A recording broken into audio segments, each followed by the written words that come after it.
எல்லோருக்கும் வணக்கம். என்ன காளைகளே ரொம்ப ஓவரா போய்கிட்டு இருக்கீங்க, அளவுக்கு மிஞ்சினால் அமிர்தமும் நஞ்சு அப்படின்ற மாதிரி கரடிகளே பொறாமைப்படும் அளவுக்கு மார்க்கெட் சும்மா பிச்சுக்கிட்டு போயிட்டு இருக்கு. என்னங்க சின்ன விளையாட்டா 297 பாயிண்ட் ப்ளஸ்ல போய்கிட்டு இருக்குதுங்க மார்க்கெட்டு. சில நேரங்களில் இந்த 200 days மூவிங் ஆவரேஜ் கிட்ட நிஃப்டி வந்து ஒரு 10-15 நாள் ஒரு மாதிரி படுத்து கிடந்து இந்த பக்கம் போகிறதுனே முடிவெடுக்க முடியாமல் திணறித்தான் பல முறை அவன் ஏதாவது ஒரு சைடு பெருசாக போகலாம் அப்படின்ற மாதிரி டெசிஷன் எடுப்பான். ஆனால் இந்த முறை என்ன நடந்திருக்குன்னா, அவன் என்னமோ செங்குத்தாக போய்கிட்டு இருக்கான். ஓஹோ, ரொம்ப சந்தோஷமா இருக்கீங்களா, இருங்க உங்களை என்ன பண்ணுறேன் பாரு அப்படின்ற மாதிரி கரடிகள் ஒரு சமயத்தில் உட்காந்து ஊளை விட்டுக்கிட்டு இருக்கும். பட் இருந்தாலும் நம்ம கம்முன்னு தானே இருந்தோம். மார்க்கெட்டை போட்டு இந்த தவிட்டுனாங்க, அடி வெளுத்துக்கிட்டே இருந்தாங்க. நம்ம ஏதாவது கரடிகளை பற்றி பேசினோமா, பரவாயில்ல அப்படின்னு புலம்பிக்கிட்டு தான் இருந்தோம். இப்போ நம்ம ஜாலியாக இருக்கும் பொழுது கரடிகள் நம்மளை தொந்தரவு பண்ணாமல் விட்டு எப்படியாவது ஒரு 25,000 வரைக்கும் வந்துருச்சுன்னா, அடடடா இந்த வருஷத்துக்கே போதுமே அப்படின்ற மாதிரி சந்தோஷமாக இருக்குது. நண்பர்களே, இந்த சமயத்தில் மிக முக்கியமான தகவல்கள் இருக்குது. அதாவது முதல்ல இந்த L&T அப்படின்ற பங்கு வந்து தன்னுடைய லோ லெவல்லேருந்து சமீபத்திய லோ லெவல்லேருந்து 12% மேல் நோக்கி ஏறி வந்த ஒரு பங்கு. அதில் என்ன ஒரு தகவல் அப்படின்னா, அவங்களுடைய போர்டு வந்து ஓகே நீங்கள் லாங் டேர்ம் பாரோயிங்ஸ் ஒரு 12,000 கோடி நீங்கள் கடன் வாங்கிக்கலாம் அப்படின்ற மாதிரியான ஒரு அப்ரூவல் கொடுத்துருக்காங்க. ஆனால் உண்மையிலேயே முன்னணி கம்பெனிகள் பார்த்தீங்களா, மார்க்கெட் திரும்பும்போது எவ்வளவு வேகமாக மார்க்கெட் கூடயே பயணித்து வர்றான் பார்த்தீங்களா. இவனு 200 days மூவிங் ஆவரேஜ் கீழே இருந்தவன் தான் 12% மேல் நோக்கி ஏறி முக்கியமான ஒரு கட்டம் அப்படின்ற மாதிரி இந்த L&T வந்திருக்கு. அந்த சமயத்தில் 12,000 கோடி பக்கம் கடன் வாங்கிக்கலாம் அப்படின்ற ஒரு அருமையான தகவல் வந்திருக்கு. இந்த சமயத்தில் நம்ம எல்லாத்துக்குமே விடிவு காலம் பிறக்குமா, இந்த ரிலையன்ஸ் கம்பெனி மேலே ஏற்றுவாங்களா அப்படின்னு பார்த்துட்டு இருந்த சமயத்தில் எந்த விதமான பெரிய செய்திகளும் அதில் வராமல் இருந்தது. ஆனால் இப்போ ஒரு மிக முக்கியமான தகவல் என்ன வருது அப்படின்னு பார்த்தீங்கன்னா, ரிலையன்ஸ் இண்டஸ்ட்ரீஸ் வந்து ஒரு ஷிப்யார்டு அக்வஷன் பண்ணியிருக்காங்க 74%.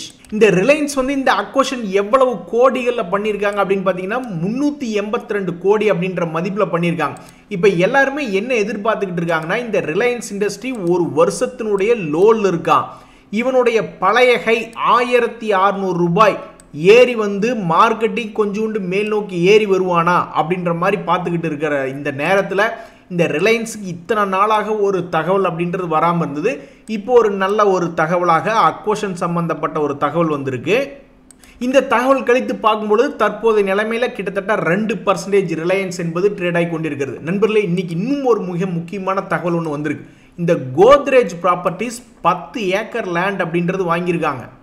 இது சாதாரண தகவல் இல்லை, மிக முக்கியமான தகவல். பெங்களூரில் இப்போல்லாம் ரியல் எஸ்டேட் கொஞ்சம் டவுன் தான் ஆகிட்டு இருக்கு அப்படின்ற மாதிரியான தகவல் வந்துகிட்டு இருந்த இந்த நேரத்தில் 2,500 கோடிக்கு 10 ஏக்கர் லேண்ட் 2,500 கோடிக்கு இந்த எலஹங்கா அப்படின்ற இடத்துல வாங்கியிருக்காங்க. ஆனால் பாவிங்களா, இந்த எலஹங்கா அப்படின்றது எங்கே இருக்குன்னு பார்த்தீங்கன்னாக்கா பெங்களூர்லேருந்து தள்ளி இருக்குது, இந்த பக்கம் இருக்குது. நம்மளுக்கு இவங்க பெங்களூர்லேருந்து இந்த பக்கம் தள்ளி ஹொசூர் பக்கத்தில் வாங்கியிருந்தாங்கன்னா நம்மளுக்கு கொஞ்சம் சந்தோஷமாக இருந்திருக்கும். பட் இருந்தாலும் இவங்க இந்த பக்கம் போய் 10 ஏக்கரா 2,500 கோடிக்கு வாங்கியிருக்காங்க. ஸோ ஸ்டாக் மார்க்கெட் ஆகட்டும், அதே மாதிரி ரியல் எஸ்டேட் ஆகட்டும், கிராஷ் வருது, பூமில் இருந்து பபுள் ஆகி வெடிச்சு செதறி எல்லாம் கீழே விழுக போகிறாங்க அப்படின்ற மாதிரி தகவல் வரக்கூடிய எல்லா நேரத்துலையுமே ஸ்டாக் மார்க்கெட்லையும் சரி ரியல் எஸ்டேட்லையும் சரி தொடர்ந்து வாங்கறதுக்கு ஆளுகள் இருந்து கொண்டே இருக்கிறாங்க. அந்த வகையில் இந்த கோத்ரேஜ் ப்ராப்பர்ட்டிஸ் அப்படின்ற 2,500 கோடி டீல் பெங்களூருக்கு இப்போதைக்கு மனசுக்கு கொஞ்சம் மகிழ்ச்சி அப்படின்றது கொடுத்துருக்கு. ஸோ பார்த்தீங்களா நண்பர்களே, ஸ்டாக் மார்க்கெட் ஆகட்டும், அதே மாதிரி ரியல் எஸ்டேட் ஆகட்டும், அவ்வளோதான் முடிஞ்சு போச்சு, அவ்வளோதாங்க நீங்கள் எல்லாம் அவ்வளோதாங்க அப்படின்ற மாதிரியே சொல்கிறாங்க. அப்புறம் ஒரு கட்டத்தில் பார்த்தா பெரிய பெரிய டீல்கள் நடக்குது. அதுக்கப்புறம் ஸ்டாக் மார்க்கெட்டும் அப்பப்போ ரெக்கவரி என்பது ஆகுது. அதனால் பல கரடி குட்டிகளினுடைய பேச்சை கேட்டு, பல கும்பா குட்டிகளுடைய பேச்சை கேட்டு லோ லெவலில் இருக்கும்போது எல்லாம் விற்றுட்டு வெளியே போயிடு, சம்மணங்கால் போட்டு உட்காந்துக்கு அப்படின்ற மாதிரி பல பேர் சொல்லியிருப்பாங்க. இப்போ அவங்கெல்லாம் மூஞ்சி தூக்கி எங்கே வச்சுக்குவாங்க, மார்க்கெட் கிட்டத்தட்ட 2,000 பாயிண்ட் ரெக்கவரி ஆகி வந்திருக்கு. அதனால் ரியல் எஸ்டேட் ஆகட்டும், அதே மாதிரி ஸ்டாக் மார்க்கெட் ஆகட்டும், ஒரு நல்ல பங்கு நல்ல இடம் என்பது விலை வீழ்ந்து கொண்டே வரும்பொழுது அது ஒரு இன்வெஸ்ட்மெண்ட் ஆங்கிளில் தான் பார்க்கணும் அப்படின்னு வாரன் பஃபட் அவர்கள் வந்து ஸ்டாக் மார்க்கெட்டை பற்றி பேசியிருக்காப்புல. ஸோ முதலீட்டாளர்கள் SIP அப்படின்ற கான்செப்டை இறுக பற்றி கொள்ளும் பொழுது வாழ்க்கை சுபிச்சமாக இருக்கிறதுக்கு வாய்ப்பு இருக்குது. நண்பர்கள், இந்த சமயத்தில் மதர்சன் அவனுங்கிட்டையும் பெரிய அளவில் பெரிய தகவல் என்பதே இல்லாமல் இருந்தது. இந்த மதர்சன் சமீபத்தில் என்ன ஆயிருந்ததுன்னு பார்த்தீங்கன்னாக்கா, ஒரு வருஷத்தினுடைய லோல போய் ட்ரேட் ஆகி கொண்டிருக்கிறது. இந்த சமயத்தில் இன்னைக்கு ஒரு 2% ஏறி இருக்கான். என்ன காரணம்னா அவன்கிட்ட இருந்து வந்திருந்த சில அக்வஷன் சம்பந்தப்பட்ட தகவல்கள் தான். சிஏஎம் டூல்ஸ் அப்படின்றத ஒரு அக்வஷன் பண்ணியிருக்காங்க. அதே மாதிரி ஆர்இஇ ஆட்டோமேட்டிவ் லிமிடெட் அப்படின்றதுல ஒரு அக்வஷன் சம்பந்தப்பட்ட தகவல் வருது. ஸோ பல பங்குகள் லோவில் விழுந்து கிடக்கக்கூடிய இந்த நேரத்தில் இந்த மாதிரி ரிலையன்ஸ் ஆகட்டும், மதர்சன் ஆகட்டும், கோத்ரேஜ் ப்ராப்பர்ட்டிஸ், எல்என்டின்னு பல்வேறு பங்குகளில் நல்ல நல்ல தகவல்களாக வந்துக்கிட்டு இருக்குது.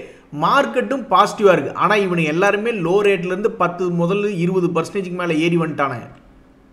தற்போதைய நிலைமையில் கட்டுப்படுத்த முடியாத நிலைமையாக கோல்டினுடைய விலை தொடர்ந்து உச்சத்தில் இருக்குது. பிட்காயினுமே அவனுடைய ஹை பக்கத்தில் வந்தவன் அப்படியே தான் நின்றுக்கிட்டு இருக்கான். நண்பர்களே, டல்லாக இருக்கக்கூடிய ஒரு ஷேராவது காட்டுங்களேன், ஏதாவது ஒரு நல்ல பங்கு ஆனால் ரொம்ப மோசமான நிலைமையில் இருக்கான் அப்படின்ற மாதிரி ஒன்று கூட காணோம். நான் போய் தேடி பார்க்குறேன், ஏதாவது கீழே விழுந்து கிடக்கக்கூடிய பங்குகளை எடுத்து ஏதாவது ஒன்று சொல்லலாம், தகவல் ஏதாவது இருந்தால் அப்படின்னு நான் போய் கீழே விழுந்ததை எடுத்து பார்க்கலான்னு பார்க்குறேன். கடந்த 2-3 மாதமாக பல்வேறு பங்குகள் கீழே கீழே கீழே கீழேன்னு கிடந்தான்.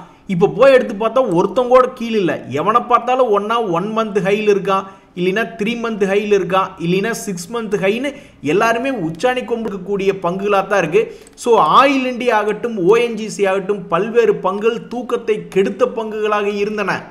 இந்த ஆயில் இண்டியா என்னன்னாக்கா அவனுடைய லோ ரேட்லேருந்து 22% பக்கம் ஏறி வந்துட்டான். இந்த ஓஎன்ஜிசி என்னடா அப்படின்னு பார்த்தாக்கா இவன் லோ ரேட்லேருந்து 15% பக்கம் ஏறி வந்துட்டான்.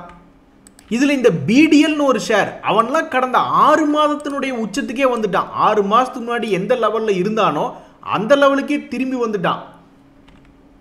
எப்படியோ பல பங்குகள் அங்கிங்கின்னு சுற்றிக்கிட்டு கிடந்தான். இப்போ நல்லபடிக்கு சந்தோஷமாக பல்வேறு பங்குகள் ஏறி வந்து விட்டன.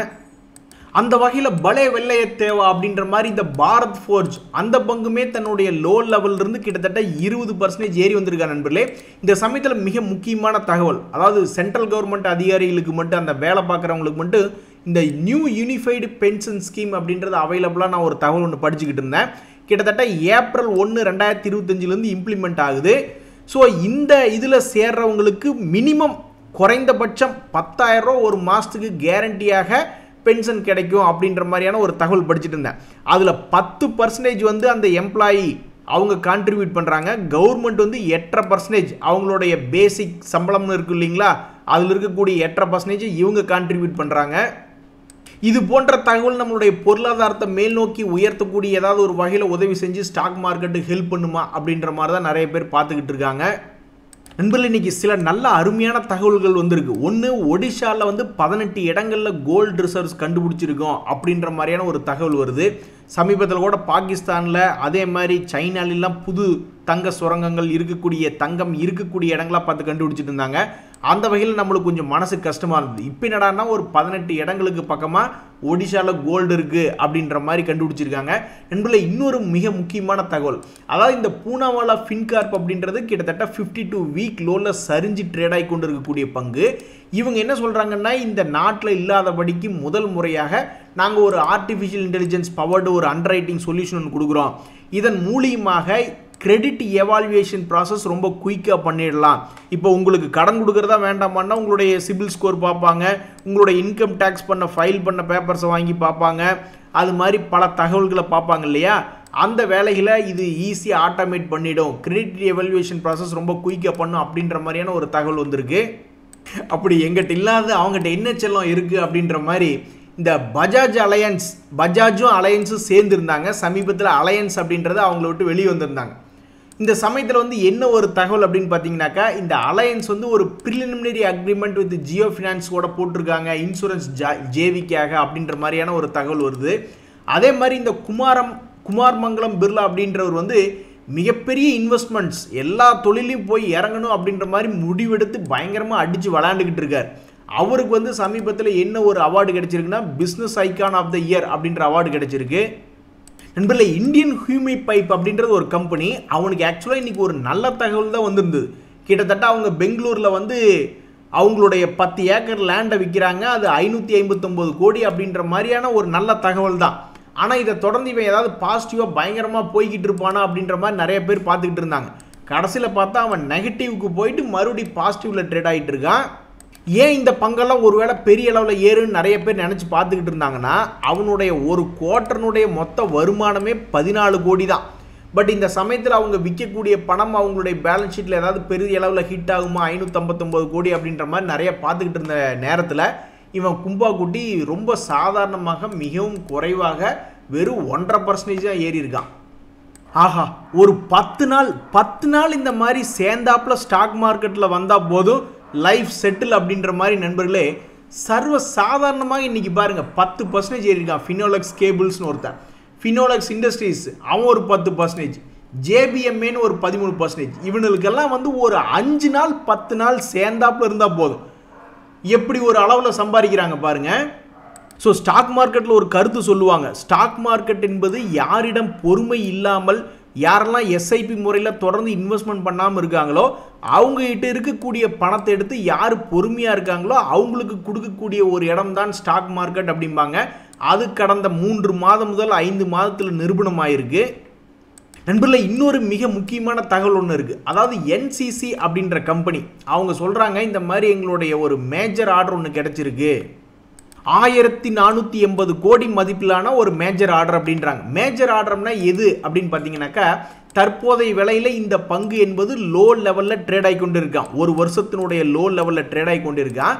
இவங்க எதை மேஜர் ஆர்டர்னு சொல்ல விரும்புகிறாங்கன்னா, இவனுடைய ஒரு குவார்ட்டர்லிக்கே பாருங்கள் 5345 கோடி அப்படின்ற மாதிரி சேல்ஸ் பண்ணுறாங்க. அதில் வரக்கூடிய லாபம் என்பது 200 கோடி தான்.